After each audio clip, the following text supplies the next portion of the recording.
next year,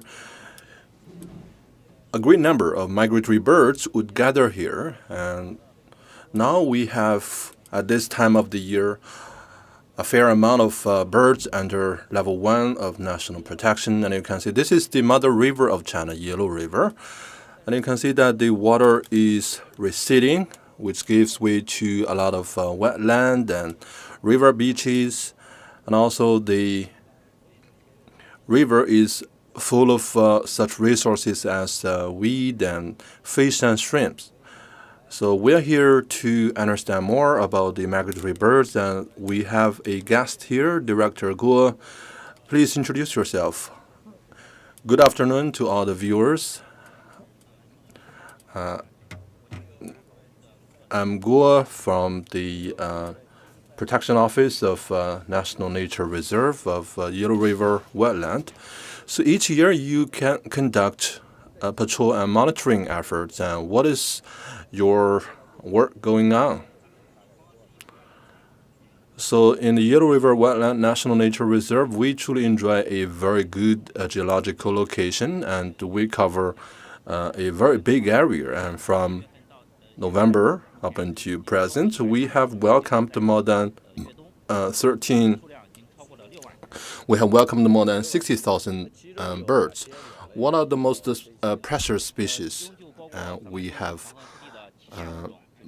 black stork, which is under level 1 of national protection, and we also have spoonbills. So those are under level 1 or grade 1 of national protection. So what are the second level protection birds? And we have a lot more, for example, swans and Eurasian and spoonbills, to name but a few. So who are the first batch of settlers? We have wild duck, geese, and cranes, and also we have black stork. So they come here at this time of the year, and this is actually not the peak moment of stopover for those migratory birds. Yes, as the weather gets colder, a lot of the Siberian birds would fly to the south, and they will have a layover here. So at this part of the National Nature Reserve, and in the distance, you can see a great number of birds. So can you tell their species with your naked eyes? No, with my naked eyes, I cannot tell, but I use a telescope, and I can identify a lot of wild ducks.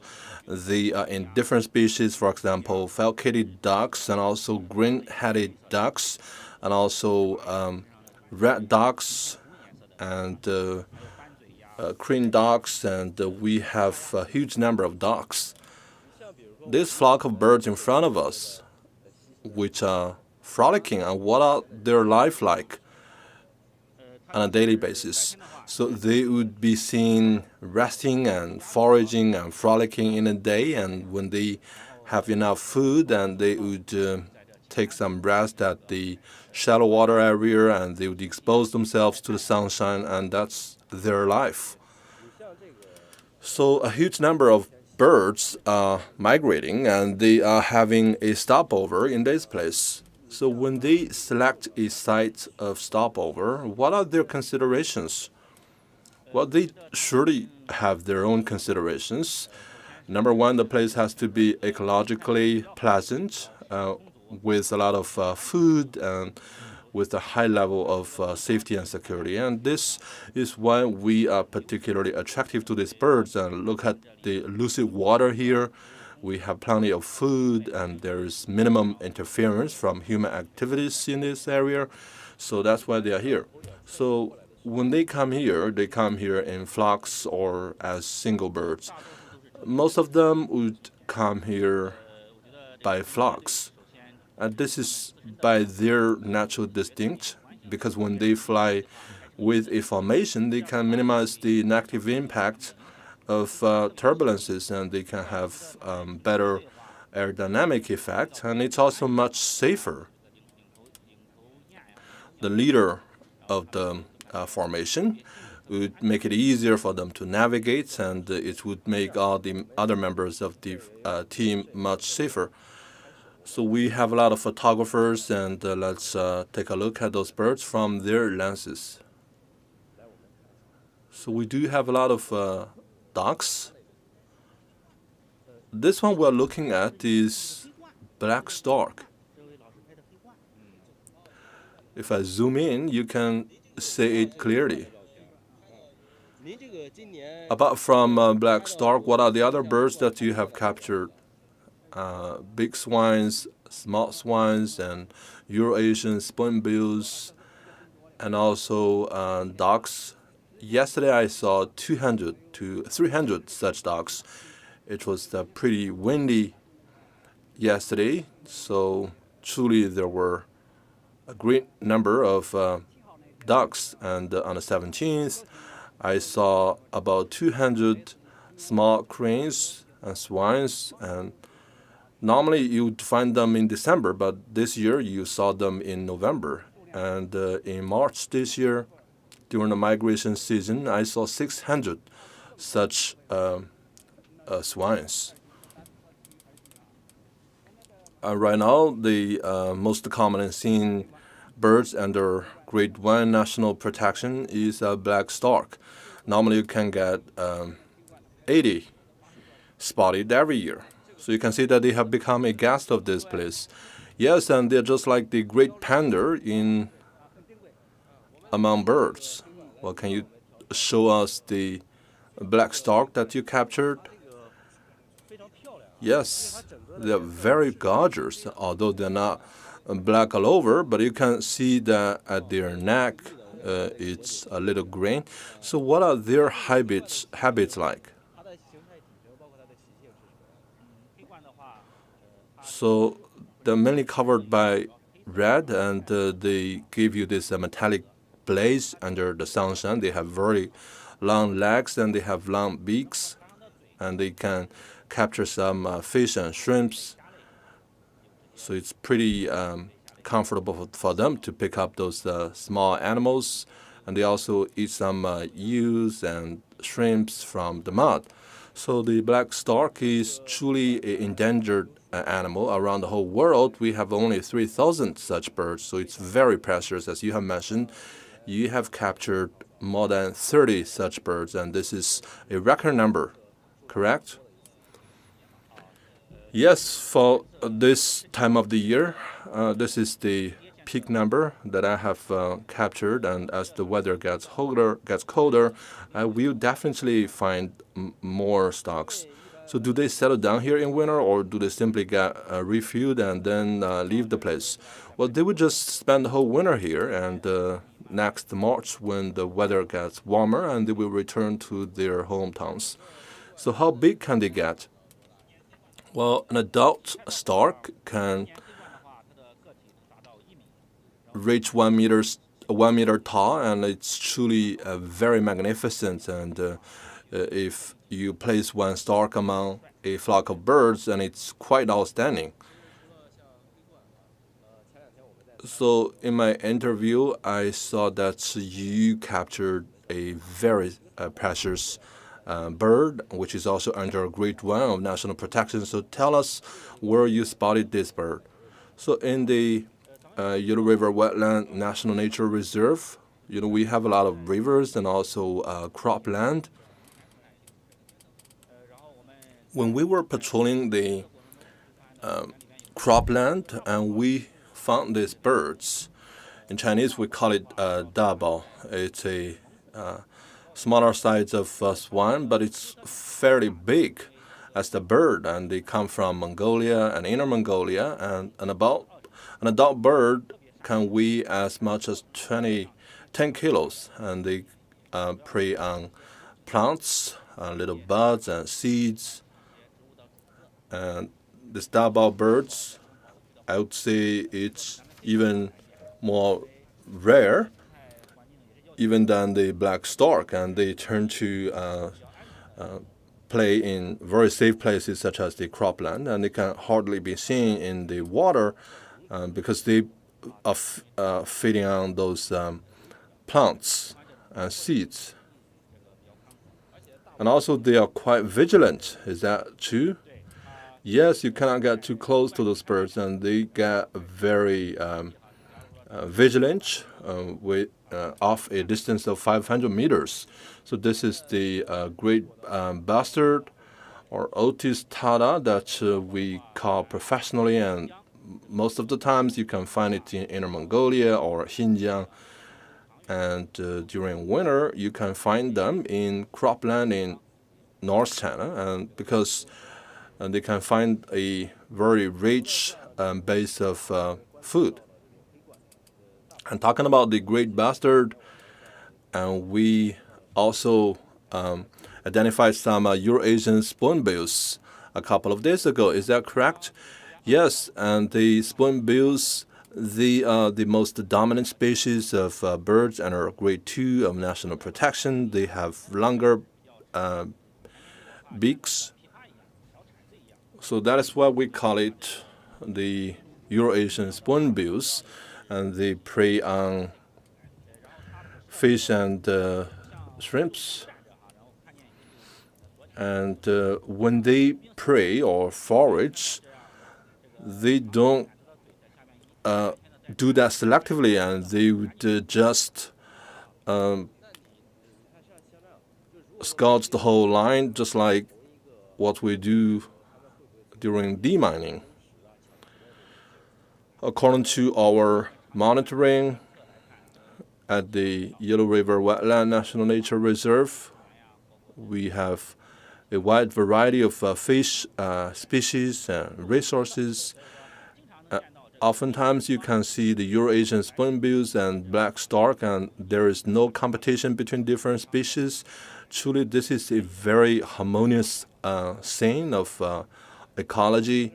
So where we are at right now, you can even feel this gale, but you can hear the sound of birds, and truly we have attracted a wide variety and big number of birds. How many birds have you identified? According to our monitoring, we have seen over 60,000 such birds in the National Nature Reserve. According to our statistics, and at the peak moment, we have 150,000.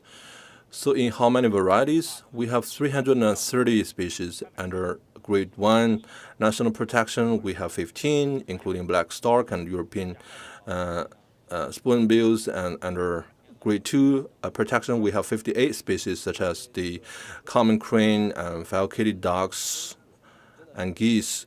Truly, this is a great place of stopover for those migratory birds, and this is not a big area, but what are the other key migration routes? In China, we have 4 such routes, and we are located at the Central Lane, and this is a stopover for places between Australia and East Asia. Yes, they can take a rest here and have themselves refilled. And when they move north during next year, do they also stop over here? Yes, between spring and autumn, they are flying from the south to the north. Each year, we can see a huge number of those cross-border migratory birds. In autumn this year, we have seen a lot of such birds, about 200. Now let's take a look at the real-time footage of the birds in a distance. So what are those birds frolicking in a distance?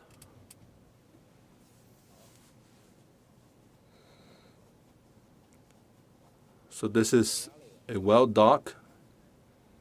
Yes.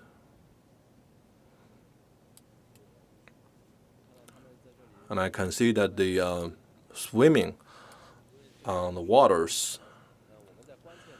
So you have to keep a distance. Yes, we have to keep a distance, but what are the other precautions?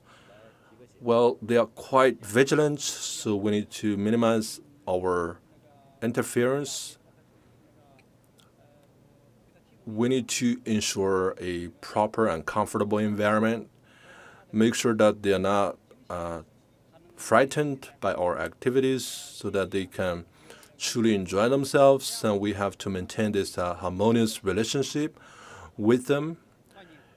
If we can do that, the number of migratory birds stopping over here will increase by the year. The harmonious coexistence between man and birds is crucial. Yes, we have to refrain from interfering with their peace and serenity. Even when you're taking photos, using very long lenses so that you can lengthen the distance. Yes, we're also providing a very comfortable environment for that. Does that mean that you have to spend longer time to get a best shot? Yes, I have to do that repeatedly. I have to take the photo in the morning before sunrise. Sometimes I have to come here at dusk. Sometimes, you have to try different time of the day. So what is the most proper time? And I believe in the morning it's more suitable because the birds, they're not that vigilant in the morning, so that you can capture very good shots. They're just like human beings, and when they have just waken up, they are not that vigilant, so that you can truly capture some very good footages and shots. In the evening and during sunset, you have very good glow of sunlight, and you can truly capture some very good moments of those birds because the lighting is very ideal. All right, and those are the most preferred slots of the day for bird photographers. Apart from the birds, the environment is just amazing, and the weather condition is also perfect. And over the years, we have seen an improvement in environment, and this is a place that is very suitable for those birds. And each and every year, we can see more such migratory birds. When the weather gets colder, you can see all the birds soaring into the sky, and this is truly very magnificent, and it's just breathtaking. In the sky, you can see flocks after flocks of swans and cranes, and on the river beach, you can hear the duck making out this very big sound, and this is truly a very harmonious scene at the Yellow River National Nature Reserve. So tell us about the birds in the distance. Maybe can you zoom in? So what are the birds frolicking in this place? Can you see it clearly? Show us the real-time footage.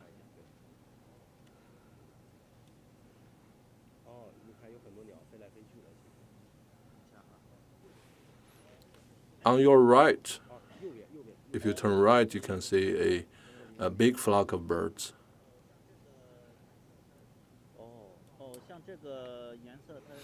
This one is the green-headed duck, and we have also falcated ducks and common crane, and you can see this one clearly is a green-headed duck.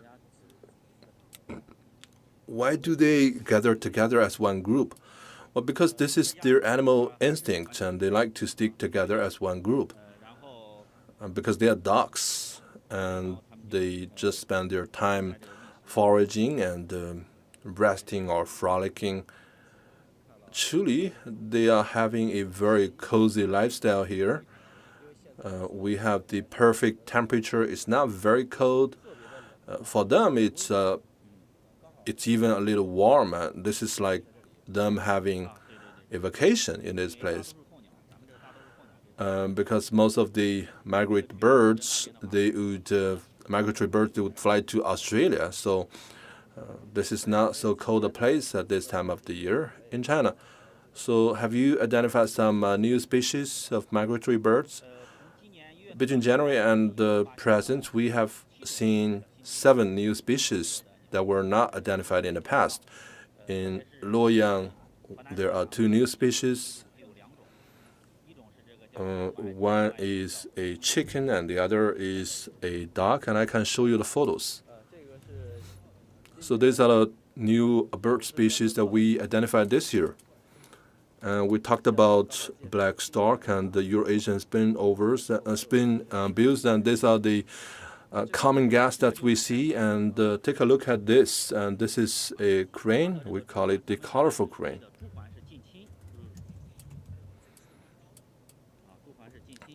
Take a look at the beak, and it's curved, and it has black feather, but it's truly colorful, and under sunlight, and it gives you this very colorful glow of color. And this is the first time we have identified this species. So what is the living habit of this one? It likes to spend time during the shallow water areas and river beaches, and it preys on small fish and shells and shrimps and insects. So does it eat plants? Seldom. It mainly preys on those little fish and shrimp. So you can draw a comparison between this and the black stork. The black stork has red color legs, but this one is black color. We have a type of chicken. Take a look at her chest, and it's between gray and blue. In the south, you can see many of such birds, and this year, this is the first time we have seen this. When we first spotted this, we thought it's quite different. It's a particular type of chicken. And this one is quite different from the colorful crane in terms of living habit, because it eats crabs and shells and also some plants. So this one is taken in the wheat cropland, and this is newly found and identified this year. Are there other species newly identified? Yes, we have some smaller birds. Altogether 5 species. And those are forest birds. So this is an attestament of the ever-growing environment in this place. So what are the measures taken by the nature reserve in recent years to improve its ecological environment?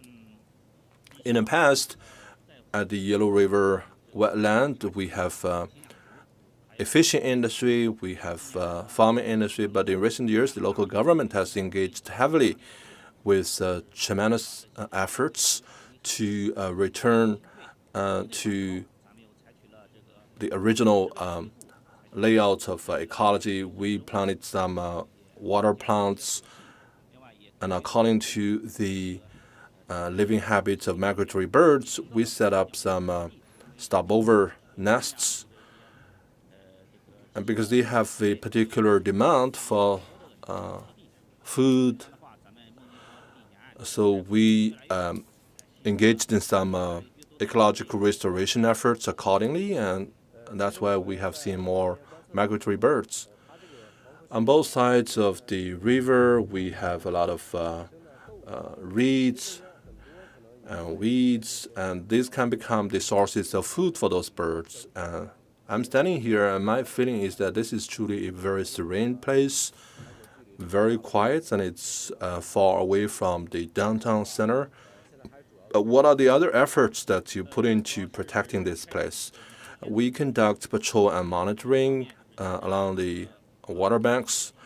We record the species and the numbers of birds and their living habits, and we also guard against activities that undermine the species of birds. In recent years, we have installed some high-definition surveillance cameras on both sides of the river So the footage and pictures that they take are automatically integrated on one platform. So at our homes, we can see those birds on a real-time basis. Yes, so that when you identify a bird that is injured, so we can take some rescue and remedy measures. Yes, I can see that you have a box. What is this box for? So we do a lot of sampling work because for birds, they may carry with themselves bird flu, which can undermine the health of other birds. And if there is a bird flu, you can truly sabotage the whole flocks of birds. So that's why during the migration season, we take a lot of feces samples of birds. And this is the toolbox that we carry for the sampling. We have protection goggles, sanitizers, gloves, swabs, and tubes, and these are for the sampling work. When we take the sample, we would send those samples to a provincial level testing center so that they can carry out the test to tell us whether there are bird flu carried by those birds. So this is also to guard against the potential risk of contagion of bird flu. Have you ever rescued some birds?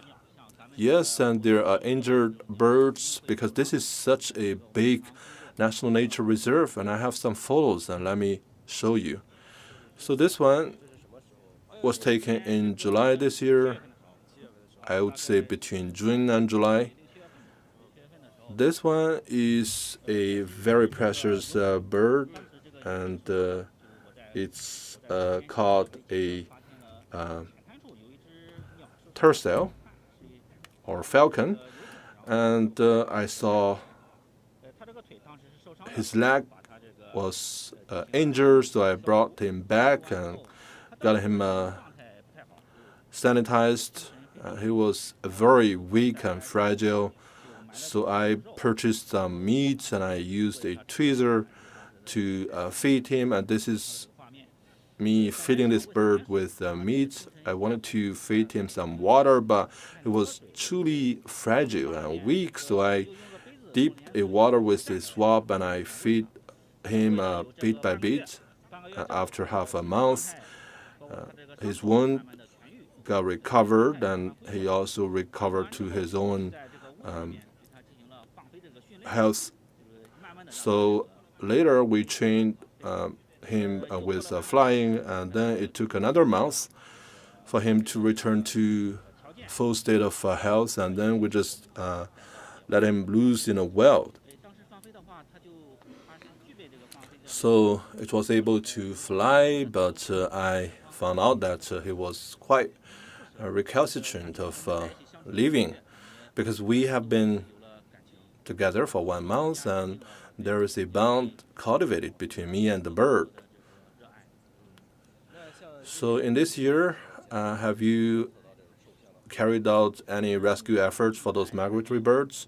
Well, since entering winter, for this year, no, but previously we have truly rescued a lot of such birds. And this is a red falcon. I found this bird in the river beach. The water was very shallow. I was wearing my boots. I reached the island at the center of the river. So this one was not injured, but she was in a very weak status. So I purchased some meat, and I fed her for like 1 week, and then I let them go in the wild. So what are the common threats that those birds would face during migration? Well, we have a lot of artificial facilities here. For example, high voltage electricity lines, high rises. When they are flying in the night, some smaller birds like to fly in the night, and they can knock onto those buildings. sometimes inevitably they will fly into those buildings and get themselves injured. So when we identify such situation, we will rescue these birds and make sure that they are put under medical treatment. So what about human activities, and do we pose a threat to those birds? Well, in recent years, we have strengthened our protection efforts, enhanced the awareness campaign. In recent years, and there is a decrease of activities where humans hurting the birds. My last question is, what are the advices that you gave to those travelers who come here to observe the birds? Well, you have to observe from a distance. You need to create a comfortable and secure environment for those birds. All right, thank you very much, Mr. Guo, for sharing with us so much knowledge on migration of birds. So this is right now the migration season, and this migration will be ongoing until December, and they stop here to get themselves re-energized. All right, this is the end of today's program. See you next time.